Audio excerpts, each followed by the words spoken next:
Hey everybody, this is Coach Tara Woodruff, the Helpful Entrepreneur, and I'm coming to you this evening on a Saturday night to talk about something that my dear friend Leanne just reminded me of. She just posted like a 1.5 minute video by Bashar.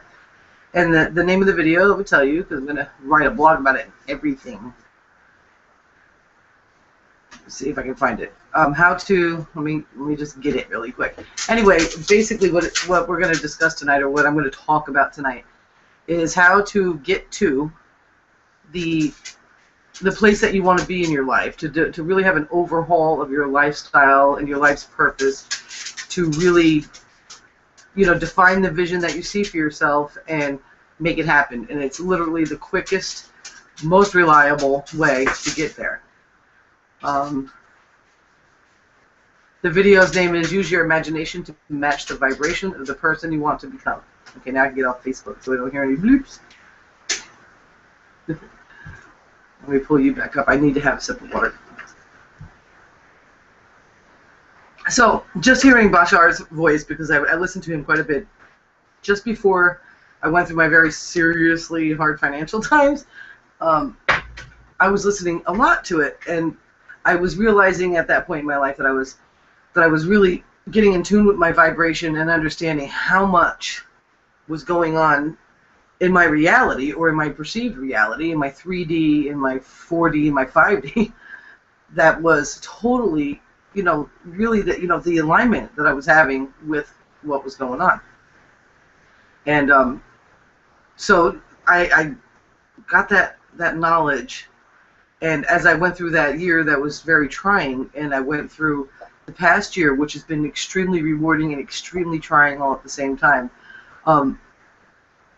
since my granddaughter's been born, it's just amazing the experience that I'm having with life right now. And one big thing I keep hearing people always say all the time is that they want something more, They want more freedom. They want to feel more free more than anything. They want to work on projects that they love. They want to collaborate with people. They want to do some things by themselves.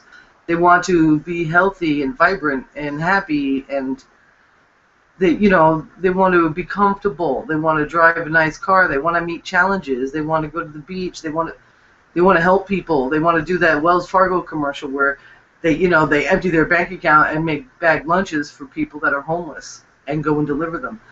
They want to build gardens. They want to teach. They want to share. They want to do all these amazing things. And people oftentimes get stuck in this crazy rut kind of thing where they get, like what Jeffrey Combs calls golden handcuffs. They get involved in a job and they follow the rules and they do these things, and they get maybe brief glimpses of those kinds of things that they want for themselves throughout the course of their year. Brief glimpses. And they never let themselves to really focus on their vision and become who it is that they really desire for themselves. Because when we're born, I really believe that we already know. I'm so convinced of that we know everything. We've already set ourselves up with the type of family we're going to be involved with, and we've made agreements, and we know what we are going to become in the lifetime that we're here. The rest of it in between then, the knowing and the achieving, is all this giant experience in which you've weaved all sorts of amazing manifestation and devastating manifestation into. And when a person really finally gets to the point where they have a clear vision of what they want in their life, they have a clear vision of who they want to be like, what they want to feel like, what they want to be doing, they model in their mind that person. Now, this is law of attraction. This is very important, though. Some people get really confused with the law of attraction. They don't realize that part of the thought is part of the action. So not only do they have a clear visual in their mind about who they are becoming or who they have agreed to become in this life, they start to be that person regardless of circumstance or any kind of thing, So I know the lifestyle that I'm going for and the person that I'm going for, there's a very opulent material.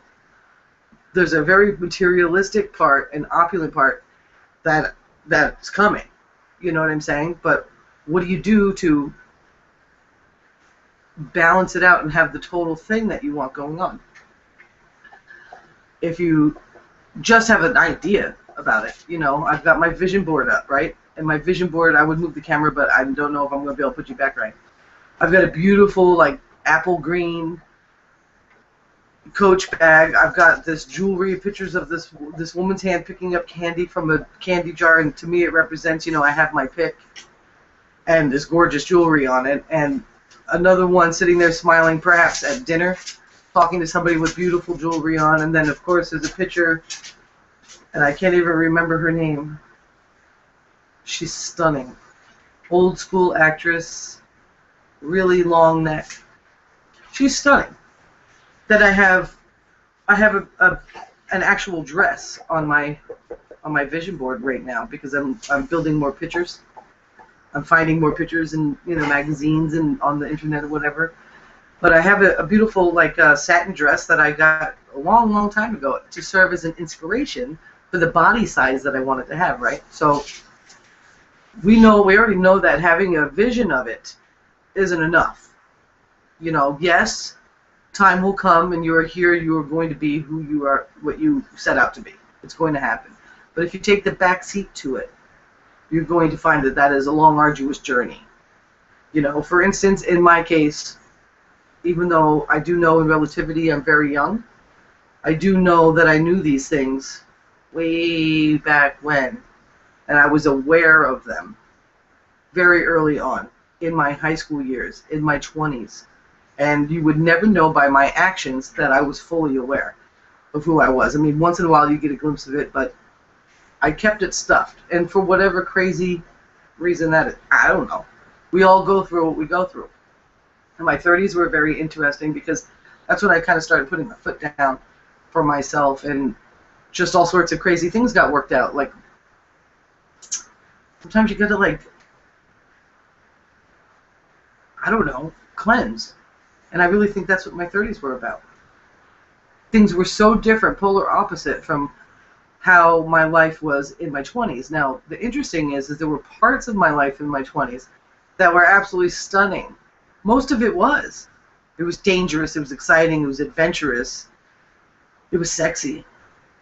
And then sometimes it was really ugly, and sometimes it was so I can't say, I ain't going to knock anything. I have no regrets because life is beautiful.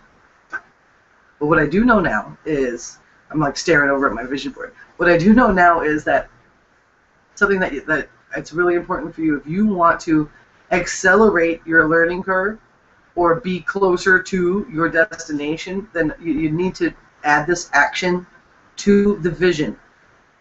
And that is, you have to absolutely know every detail of who you are. That means self-awareness right now in the moment. That's without it, you will have none of it. In the now. And then you also need to know what it's like a little bit down the road. And you have to have it clearly written out for yourself. I highly suggest you buy the most expensive pen you can afford right now. No, I don't even want you to be able to afford it. I want you to expand your comfort zone for this pen. Go to Staples. I don't care what it is. And after you've eaten, that's it. If you have a family, make sure they're fed. You go to Staples. Go online. It depends on where you're at.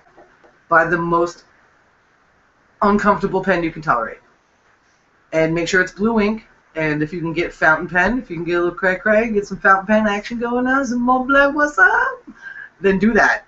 And also, while you're out there, or while you're at it, go get yourself the most uncomfortable journal that you could even dream of. Both of those items are going to be more than a pen and more than a journal. They're going to be your Bible, and you are the prophet.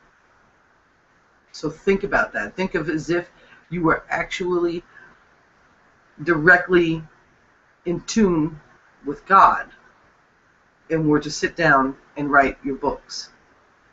I want you to understand that that's a place you really need to get to ASAP. And the way you're going to do it is you're going to treat it with a Sacred Heart, and you're going to stretch yourself with everything about it. You're going to, like I said, buy a pen that's uncomfortable financially in your physical world, because what we got to realize here in the middle is that even though, like I said, my final destination is very opulent, the money means nothing. The money means nothing. Right now, in my little tiny house in Holiday, Florida, I can't tell you how I feel in my surroundings. When I walk into my bedroom, and it's not perfect, and it's not even close to my standard yet, but when I walk in here, I feel good.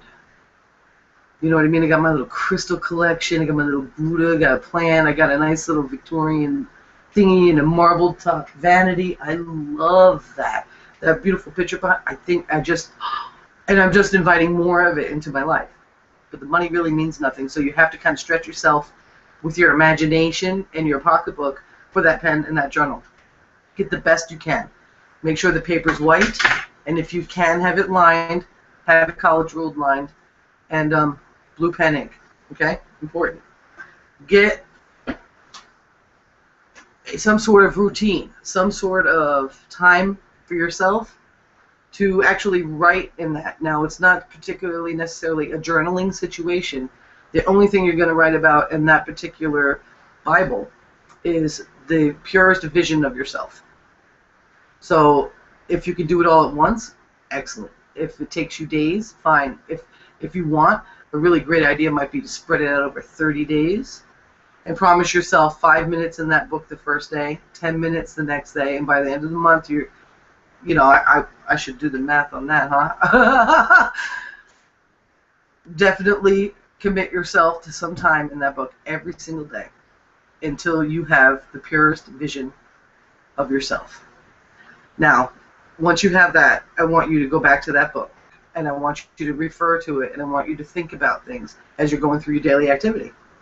When you wake up in the morning, do you wake up to the sound of an alarm clock? And if you do, is that something that your ideal self, your purest form, would accept as a reality? Probably not. If you do have a job and you got to get there, and it's earlier than your natural biological clock will wake you up, look into magnesium salts and look into keeping your windows shades open so that as the sun rises it helps you, or look into sunrise clocks. Whatever it takes to avoid that horrible sound first thing in the morning, you're going to do. You're going to you're going to envision, what do you do next? Do you lay there in your bed and you feel the absolute wonder of 600 thread count sheets? Do you know what that is? Maybe 200 counts, the best you've ever been, but you know to appreciate it, right? Because you're bringing more all the time. Do you let yourself stretch a little bit while you're still lying down and open your eyes and maybe glance out the window and kind of get your sight going? Do you do that, or you rush right up? I mean, I've actually heard people say that that's the most important thing you do is get right out of bed. I disagree. You've got to really enjoy everything about your bed. You've got to find things to like about it. I don't care if you're on a futon and the metal bars are sticking in your back. You've got to find a way to feel the way your ideal self would feel. And you have to know how to get there, and you have to train yourself to be fully aware of the good stuff. Your main focus is constantly needs to be the good stuff. So I'm going to come to that later. So you get that all written down in your purest self Bible, that you are the person, that you are the prophet in which God has spoken, and you're writing it with the best materials that you could possibly dream of at this moment, and you talk about everything. And then when you're awake, when you're in your 3D world, I want you to constantly, I'm not talking about keeping yourself in the prison of your mind, but I'm talking about remind yourself, am I engaged? Am I engaged in this? Am I, if you're making a video like I am, are you looking at the camera? Or were you, like I was before, I'm just staring off at my vision board? Are you engaged in what you're doing, even if it's bad, even if you don't know what you're doing? Are you fully there, experiencing and searching for the best in the situation? You'll be able to, you'll train yourself to ask those questions when you get off of work and you really want to stop at the corner store and grab a 12-pack. And you just don't. It just is no longer in alignment with you. I am not saying anything wrong with drinking. I say get it. Have some fun. I can't wait to have a glass of scotch or 12. But what I'm saying is, in every day, is your purest person even thinking of that? Coming from a responsibility or some sort of prison to their home? Would your ideal self, would the purest form of you, allow themselves to sell their time, the most valuable commodity in our bodies is our time? Would we ever give it up for less money than we deserve? Not our purest self would never do it. So then you start thinking about that, and your mind starts opening up ways for you to walk away from that situation. Things start opening up for you when you start brushing your teeth like your perfect self. When you take care of your hair, and you take care of your body, and you take care of the preparation of your food, and you really get in the now, and you think, is this who I am? That is going to get you to the physical reality of what it is you desire faster than anything else. Faster than anything else. One thing you want to, and I don't want to point it out so that it's at the top of your mind, but I want you to realize this. When you're stressed out, when you're having stress, whether it's some seemingly external force that is beyond your control, and I say seemingly strongly, or it's just, some kind of monotony that's going on or something. If there's any kind of stress going on, your body has a physiological state. It is, we are 3D, we are physical, we are material, we are meat. And our amazing system in our body that runs our system keeps us in check with this fight or flight thing. Now, when you're peaceful and you're not in conflict with your pure self, you are Zen. Your body's in alignment, your things are working without thought, and you're breathing okay, and you're not in any dis-ease. And everything is working much better. Your relationships are better. It's easier. Just, you stub your toe, you don't even think about it, when before maybe you stub your toe, it ruin your day. Next thing you know, you pull your pantyhose. Next thing you know, you go in the bathroom, the toilet seat gets unlodged, and you're like, falling in. Who knows? Right? When you are in a state of ease, your body, your mind, your opportunities, everything's going to open up. And it will assist you in every possible way, in ways that are stronger than you could ever dream of, to get there. And in essence, what will happen is your soul, your core soul, the person that decided to come, the soul that came, will totally know that you've done it. And the magic will really start happening. Then you've got some metaphysics that are going to go down. They're just going to blow your mind. Okay, now these are things that I'm working on, because I notice that when I'm stressed, cortisol levels go out the roof, even though there's something kind of zen about me most of the time. But it's obvious that my cortisol levels are out of the roof, that I do have stress, and stress that sometimes I might not even notice, because it's just what's going on. And then there's times where you're in a situation where you damn well know it's stressful, and it's time for you to pull back and do whatever disengagement with the situation you possibly can. And sometimes that's very stressful. But if you are really engaged with knowing who you really truly are and why you're here in your purest version of yourself, when situations start to arise that are uncomfortable in a way that's not good, I'm not talking about uncomfortable in a way that's awesome, like challenge, but just ways that are just unacceptable to your purest form, you will have an easier time getting over those things. Your body, you'll start to let it go, and eventually the cortisol levels will drop, and you all of a sudden start losing weight. You start looking for reasons to go outside. You start trying to find ways to have more adventure. You start reading more books. You change your routine in the morning just a little bit. You decide to grow a flower garden. You go to the grocery store and decide to buy something that you've never thought of preparing and go home and make it. All of a sudden, everything's going to start working out. So take the good with the bad.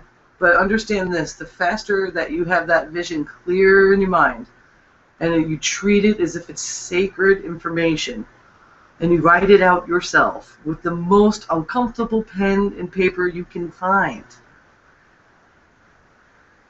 and really put sacredness in it, and really dedicate yourself to defining that vision, things are going to start popping for you. And don't worry, that vision might change. It's just another book.